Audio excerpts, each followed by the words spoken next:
because most of the people that are watching this podcast so far, maybe we will expand to different audience, but at this time we have young professionals, so people from 25 to 35 years old and others that are forever young.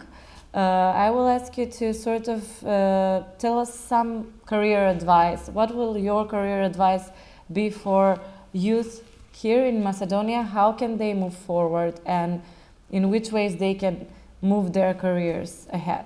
This is probably the easiest question. I keep updating this one page. I speak quite often to young people, high school, colleges, and business schools.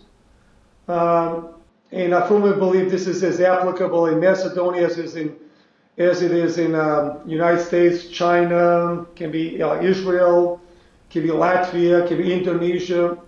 But the first one is to really have a foundation. And I don't mean to go back on the comments, but those top 6 principles, and to have a strategy of how for you to know what you do, for you to be able to describe it is so important. And again, what are decisions for what to invest or making difficult decisions makes it much easier. Second, leadership is a privilege, and for you to enjoy it. I know there's lots of hard decisions, but if you have your own business, I mean, you choose whom you speak with, you choose what you do. And it's a hard role, but even just to truly look at leadership as a privilege, to aspire to it, but ideally to be a servant leader. Always put employees and customers ahead of you. Next one, getting things done. I mean, it's rather easy. People know what has to be done, and somehow we procrastinate. We come up with excuses. So find some ways to, whether it's your friend, your wife, your colleague, your boss, but have someone. I mean, I'm using an example. I used to smoke, even started in Macedonia. When I told people I was going to quit smoking, I made a public announcement. So look for me. Anyway, you want people to support you in the kinds of things you want to do. I could give you many other examples, but to be very open on what you want to get done, to try to encourage and control yourself, but also to get other people involved in the game. Last one is, don't reinvent the wheel. What do you learn something from me? If you get a great speaker, if you read a book, it's okay to take some good practices and make them work, as opposed to this perpetual search for perfect outcomes. This one, especially for successful entrepreneurs, don't read too much into your press clippings. And if things are going good, people are going to say good things about you. What we used to say at General Electric, even turkeys can fly with a tailwind. Turkeys is big fat birds, so they need lots of tailwind behind them to elevate in the air. So sometimes you may think you're an eagle just because you get all this wind behind you. So part of it is to be humble if you're successful, to know what got you there, and conversely, when things go badly, you're not nearly as bad as people write about you. Yes, so it is more from a. So what did you learn? And by the way, you probably know, if you were entrepreneurs in Silicon Valley, failure is a badge of honor. So it's not that you fail, but what was your thinking? What did you learn? And in a similar situation in the future, would you have a different outcomes? And there are three other last things. Do what you say you're going to do. It's so important. I'm 70 years old, and I think even some people that disagree with me, they never would say I did something which was against my word. So that level of a credibility, that's almost like a personal integrity statement, is so important. A question which I ask young people: what do you do when no one is watching? So again, are you simply doing things because you're expected to do those things, or some bad instincts are driving you, versus again, what you're doing when you're alone? And last one, give it your all during the work hours. If you do that, you'll have very few regrets. I mean, then I can go on, but I can. So people ask me, you're 40 plus years in business, but so those having the, and I'm sorry, actually I missed one.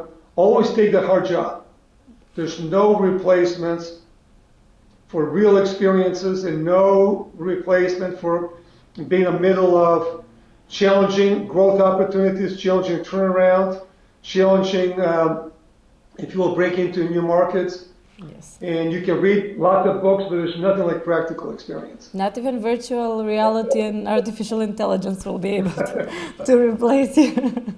Well, you know, actually, but how do you actually use those tools to help you get there faster? But absolutely. But what keeps you grounded? What is your friends or family? And I've been fortunate to have married my wife. We met at General Electric. We used to say, "Gee, it brings good things to life." But we have a strong partnership with the 3 boys. And we've moved 7 times as a family.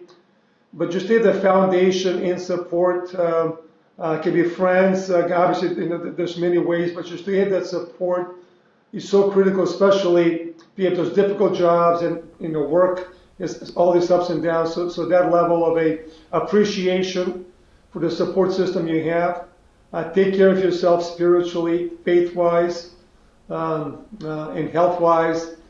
And I don't know, I have 15 or 20 things here to what to suggest to entrepreneurs, but I think we've gone more than enough. I would just ask them to come to the next summit. I mean, there's so many inspirations from Macedonia and all over the world. I ask you to, you and your readers to look at the Pathway to Prosperity. By design, it's not going to be many, many pages. We're going to try to focus on a few things in those 3 areas. And again, this is lots of times people take trends. And if the trend is decline in the population, it's going to happen unless there's some sort of a change. And the change is really people with perseverance, people that want to make a difference, people that have the can-do attitude. And so again, there's somewhat of an unplanned closing comments, but I really encourage you and your listeners to be more of a problem solvers and can-do attitude, and not to take for granted things that have not been working, and not to simply assume changes cannot happen. Changes happen many places all over the world, in all sort of countries, companies, organizations. And again, there's really no reason for that not to happen to Macedonia. So many hugely capable people, and they can count on my support, however de minimis it can be from far away. I'm counting on people that have the resolve to really step up. And again, I always get inspired with programs that really are trying to educate, inspire the next generation, also provide a forum for exchange of ideas. So thank you for doing this.